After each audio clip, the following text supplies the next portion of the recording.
Humans of the cardboard, welcome back to Just Nuts, guys. Today I've got another profile for you. I am updating TRAPTRIX this time around. You guys know I love TRAPTRIX. It might be in my top 5 favorite decks of all time.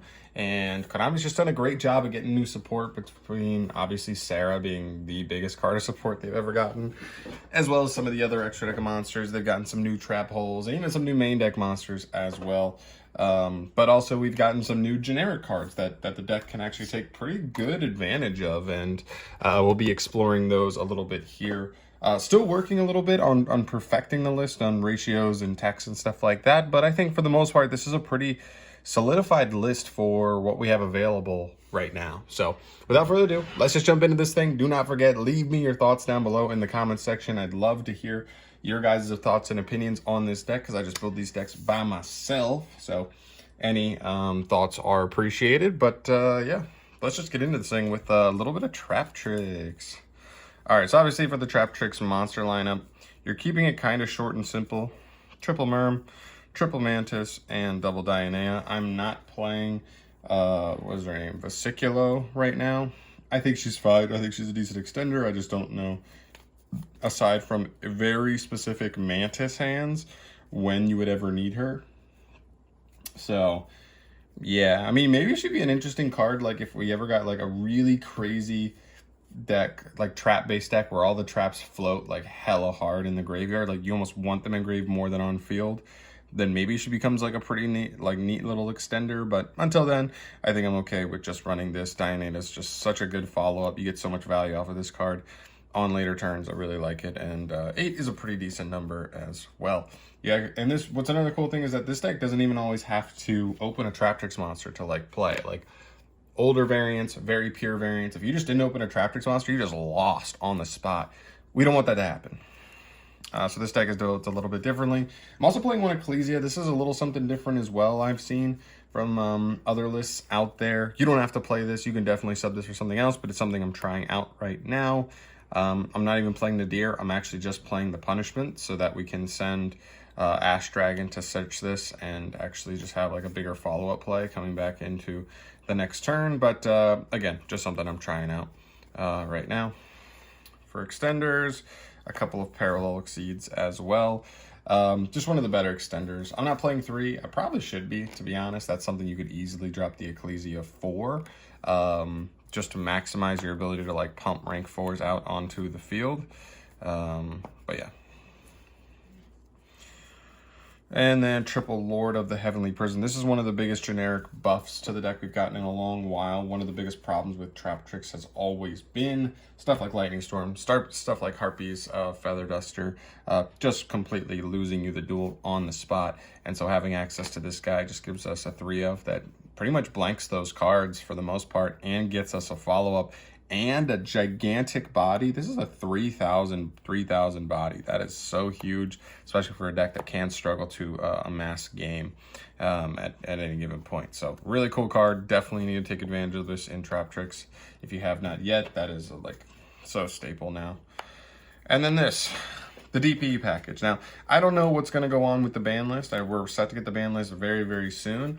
Obviously, there's definitely a debate for what you think will be hit there, but we won't know until we see it. Until then, I want to make use of this. There's not a lot of decks that I want to use this, but TRAPTRIX is one of them that definitely appreciates the extra boss monster, the extra win condition, and also just like the draw too later on in turns is really crazy as well. So this package is pretty cool, and the deck actually facilitates it pretty well for a control deck. Moving on here, a couple hand traps, nothing too crazy, just double Ash, double Nib.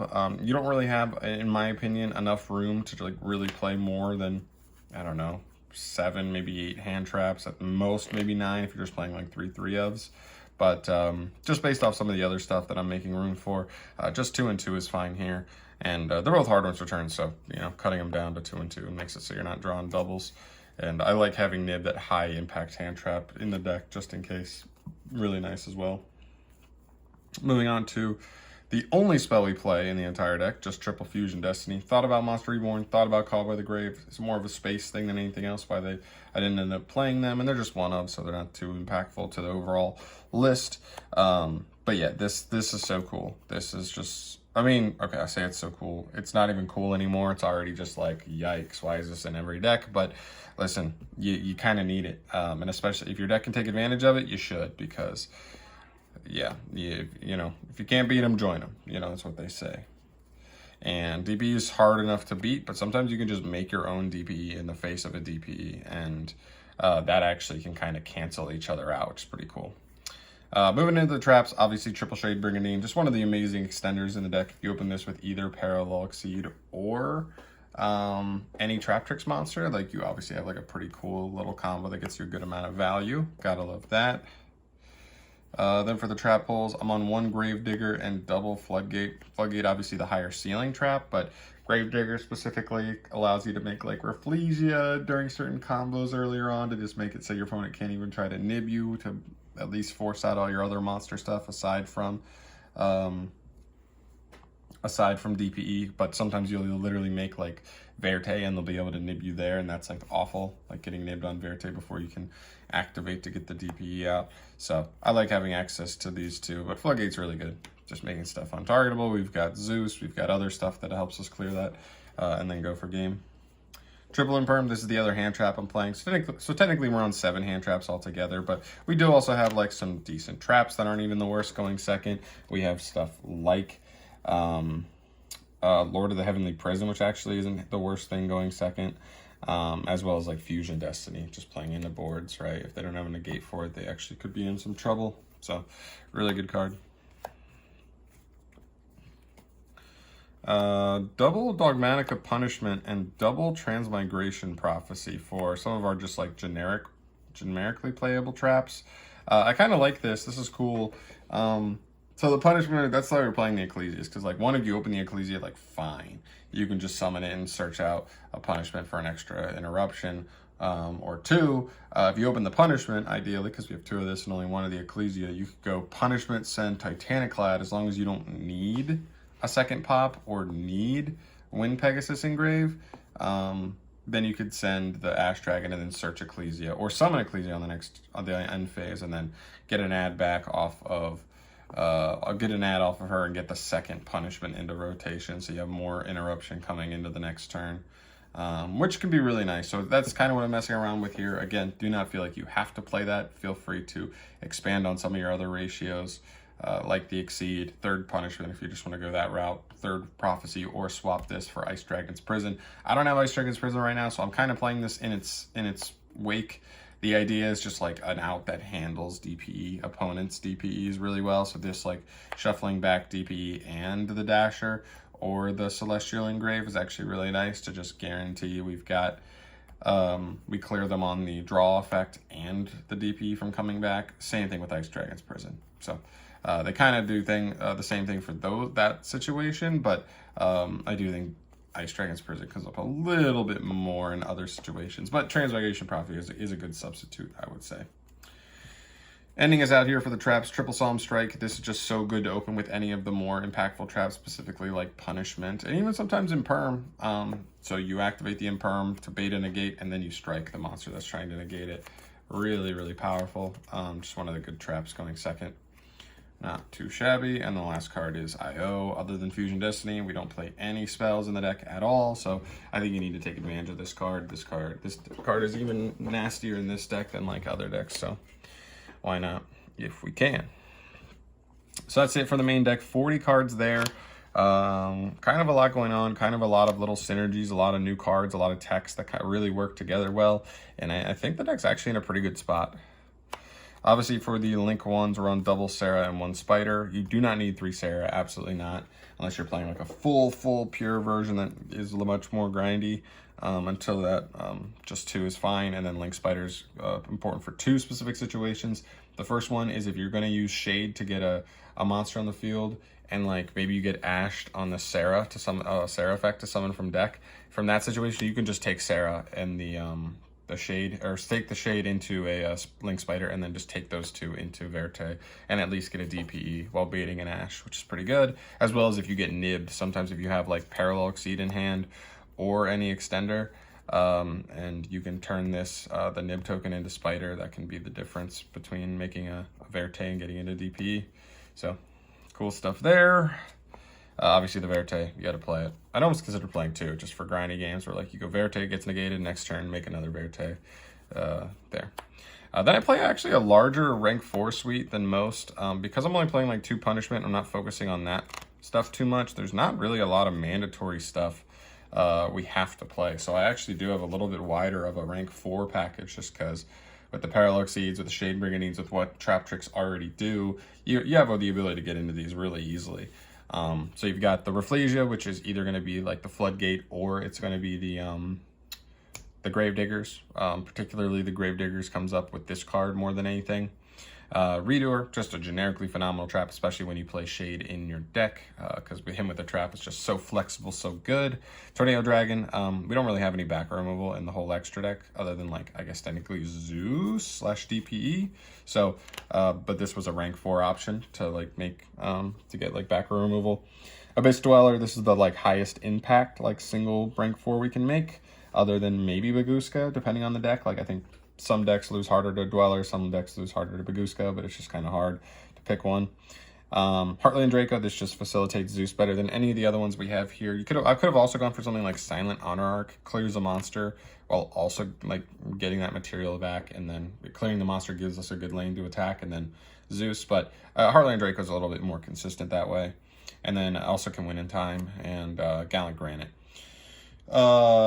Just good. This searches your Lord of the Heavenly Prison. So there could be certain situations where you're just trying to play it slow and steady. You're just trying to play it safe. Maybe you opened the ability to make like 1 rank 4 and 3 or 4 back row, and you're just like, screw it. Let me just get to Granite. Let me just play it safe. Let me just get Lord. Make sure I'm not losing the duel to any, back row wipes or anything, and also guarantee follow up and just play from there. So there you go. 1 Zeus, you play it. It's an Exceed deck, you play it. DPE, if DPE, I don't need to explain it. This card's insane. Every deck that can be playing this should be, if you're trying to play the deck as competitively as possible. And I also hope this card is not around too long. I think Dragoon was not as splashable as this card, but because this card is so much more splashable than Dragoon, I think this card's got to go. And you have the bonus of like a draw 2 later on in duels. Like, get out of here. And then a couple of punishment targets. I could play double Intis instead of like a Ash Dragon if we drop the Ecclesia. But until then, I think this is fine. I think like the first Intis is very important. You need at least 1. And then from there, like getting 1 of either of these is probably just as good. When Pegasus specifically, because like later on in duels in like simplified board states, like this card is just a house. It's such a pain in the ass to work around that it'll just win you duels. But yeah, there is the extra deck and the main deck put together.